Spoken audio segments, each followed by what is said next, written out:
Next, we're going to be doing the crushing test. So we're going to take a hammer and simply try to smash each element.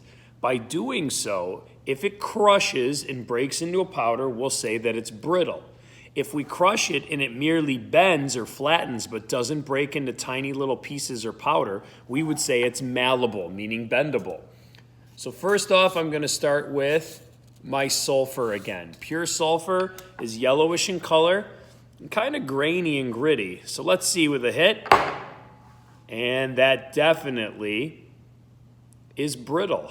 So we're going to write that down. In our third data table crushing test, we would write down that sulfur is brittle. Coming up next is going to be a piece of tin.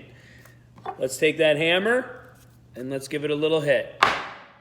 And look at that. Lo and behold, the tin just got a little bit flatter. That was it. All right, so what does that mean? If it didn't break into tiny pieces, it means the tin is malleable. It's not brittle. Let's try a piece of magnesium out now. There's our little tiny piece of magnesium. Let's give it a hit. And nothing happened. It's very malleable and bendable, so that means it's not brittle. So magnesium is malleable. How about zinc? Let's see if we hit it though a little bit. Look at that. The zinc actually didn't break into tons of tiny pieces.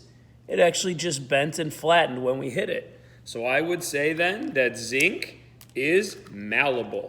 Moving on to carbon, I don't know if we need to crush test this one to really know. I think we've seen how brittle pencil lead is already, but I'll put that piece of pencil lead out and let me just hit it a little bit. Oh yeah, and that just smashed into a bunch of tiny little pieces. So carbon is considered brittle. Let's try iron out. So if I put a piece of iron down, let me give it a little hit. And lo and behold, it's still in one piece. So that iron, all right, is definitely malleable. Beautiful silicon. It's a good looking element. Let me put a piece down for you. Look how pretty and shiny that is. All right, but it does feel more like a rock than a metal. So let me give it a little hit. Oh yeah, that broke into a little tiny pieces. So silicon would be considered brittle. So now that we've tested them all out, make sure your chart is filled out completely with either malleable or brittle for your answer.